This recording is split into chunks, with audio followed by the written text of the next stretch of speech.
అదే RTV app వార్తల్ని క్షణాల్లో చదివే అవకాశం ఉంటుంది. ఒక న్యూస్ పేపర్, ఒక టెలివిజన్ ఛానల్ మీ చేతుల్లో ఎప్పుడూ ఉంటాయి.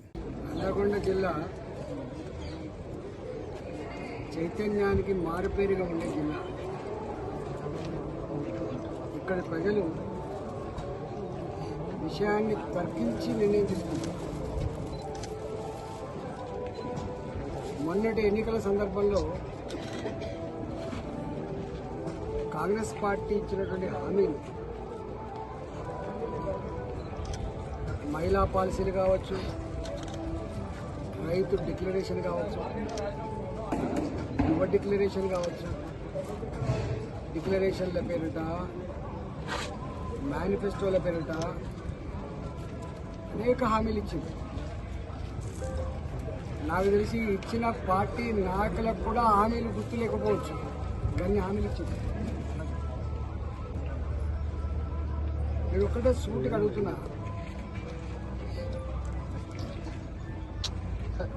ఒకవైపు ఏమో శ్వేతపత్రాలు ప్రవేశపెడుతున్నారు, ఆర్థిక శ్వేతపత్రం అని, ఆర్థిక వ్యవస్థ దివాలా తీసిందని చెప్పి మాట్లాడుతున్నారు.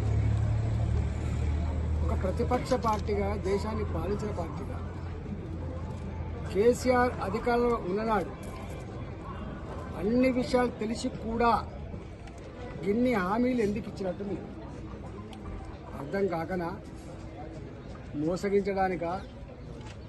ఎన్ని అబద్ధాలు అడ్డదారులైన తొక్కి అధికారంలోకి రావాలన్నటువంటి కాంక్షణ ఇవాళ సమాధానం చెప్పాల్సి ఉంటుంది.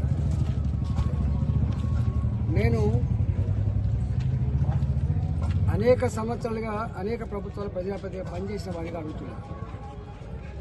కేసీఆర్ కూడా గిట్టే ప్రగల్భాలు పలికిండు. నా రాష్ట్రం దేశంలోనే ఆర్థిక పురోగమనంలో అగ్రగామిగా ఉన్న రాష్ట్రం అని చెప్పింది. సంపదకు కుదవలేదని చెప్పింది. రాజు తలుచుకుంటే దెబ్బలకు కుదవ అని చెప్పింది. అలాంటి ముఖ్యమంత్రి దేశంలో నేనే నంబర్ వన్ అని చెప్పి ఆయన ప్రభుత్వంలో ఉన్ననాడు అదరగొట్టిండు. ఒక 2 గంటల పాటు కేటీఆర్ అదరగొట్టిండు, 2 గంటల పాటు హరీష్ రావు అదరగొట్టిండు. ఏది మాట్లాడినా నంబర్ వన్. మేము అడిగినాం, రాదు. అన్నిట్లో నంబర్ 1 నిజమే అయితే రైతాంగానికి ఇచ్చిన ₹1,00,000 రుణమాఫీ ఎందుకు చేయలేకపోయాం? నిరుద్యోగ యువతకి ₹3,116 ఎందుకు ఇవ్వలేకపోయాం? ఇట్లాంటి అనేక డబుల్ బెడ్రూమ్ కట్టేయలేదు. మేము అడిగాం, దానికి సమాధానం లేకుండే చివరికి ఎన్నికల ముందు ప్రజలు రానివ్వరని మన రింగ్ రోడ్ను అమ్ముకొని 7,600 కోట్లకో 7,800 కోట్లకో రింగ్ రోడ్ అమ్ముకొని హైదరాబాద్లో ఉన్న హైటెక్ సిటీ పక్కకుండే 1 ఎకరం జాగా ₹100 కోట్లు పలుకుతుందని చెప్పి ప్రగల్భాలు పలికి టీవీలలో వేయించుకొని అమ్ముకొని చివరికి ఏం కట్టిండు ఆయన? అసలుకు వడ్డీ కట్టిండు తప్ప మొత్తం కట్టలే. మీరు అడగండి. నల్లగొండ జిల్లా రైతాంగానికి మీ ద్వారా తెలంగాణ రైతాంగం అడుగుతున్నా, సంపద కుదలేని రాష్ట్రంలో, రాజు తలుచుకుంటే దెబ్బలకు కుదలే అని చెప్పిన ముఖ్యమంత్రి ఉన్న రాష్ట్రంలో మీకు ₹1,00,000 రుణమాఫీ కాలే, నిరుద్యోగ భృతి అమలు కాలే. మరి కాంగ్రెస్ పార్టీ అలా నేను ₹2,00,000 లోపు రుణమాఫీ చేస్తా అని చెప్పిండు. ₹500 ధాన్యానికి అదనంగా ఇచ్చుకుంటా అని చెప్పిండు.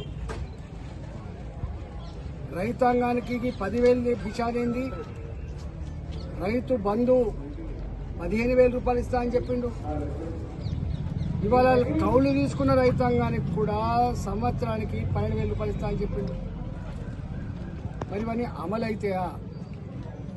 నేనైతే అనుభవం ఉన్నవాడిగా నాకైతే నమ్మకం వస్తలేదు.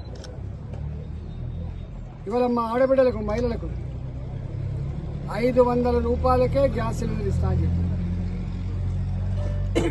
పెన్షన్ భర్తలు చనిపోయిన పెన్షన్ భర్తలు చనిపోయిన వాళ్ళకి కానీ, భర్తలు వదిలిపెట్టిన వాళ్ళకి కానీ, ఇవాళ 65 సంవత్సరాలు దాటిన వాళ్ళకి కానీ కేసీఆర్ ఏమో 57 సంవత్సరాలు చెప్పిండు.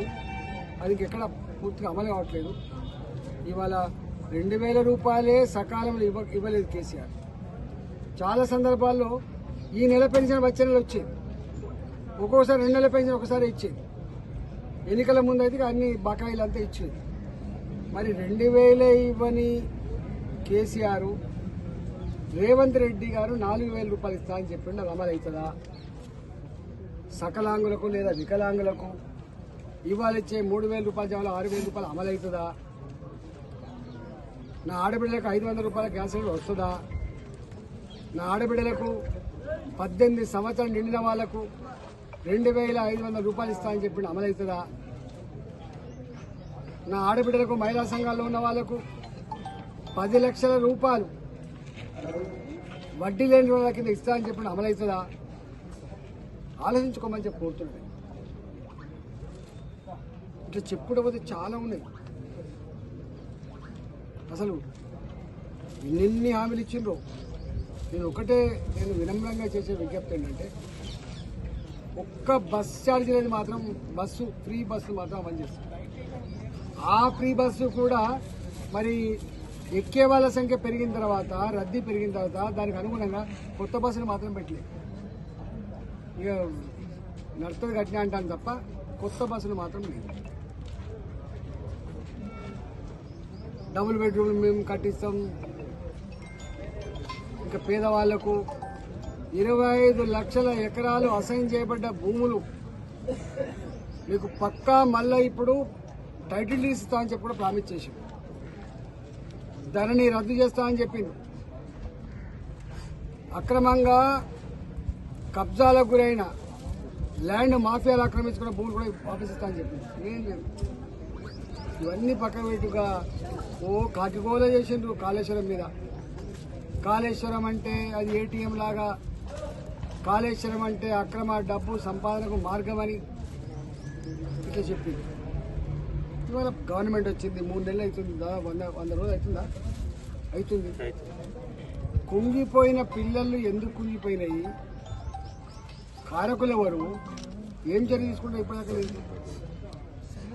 పోయిన సంవత్సరం కాలం మంచిగా అయింది కాబట్టి మిడిమానేరులో, ఎల్ఎండిలో, ఎస్ఆర్ఎస్పీలో నీళ్లుండే బట్టి నీళ్ళు వచ్చిన నల్లగొండ దాకా. ఒకవేళ కనుక రేపు వర్షాలు తక్కువ కుడితే ఒక్క ప్రాజెక్టులో నీళ్లుండవు.